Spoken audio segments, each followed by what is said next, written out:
Windows 11 bootable via Media Creation Tool. Want to install Windows 11? Let's create a bootable USB using Microsoft's Media Creation Tool. Green circle. Step 1. Insert USB. Plug in a USB drive with at least 8 GB of space. Green circle. Step 2. Download the tool.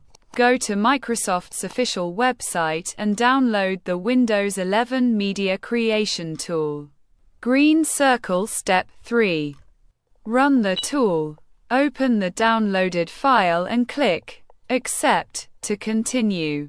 Green circle. Step 4.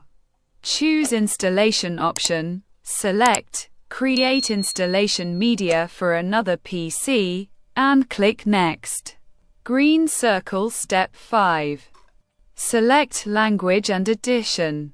Pick your preferred language and edition, then click Next.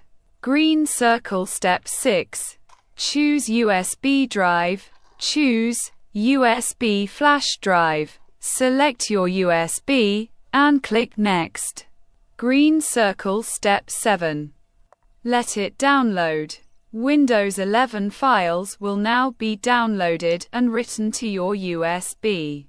That's it. Your bootable Windows 11 USB is ready. Like and subscribe for more tech tips. Smart Tech Solutions Nepal.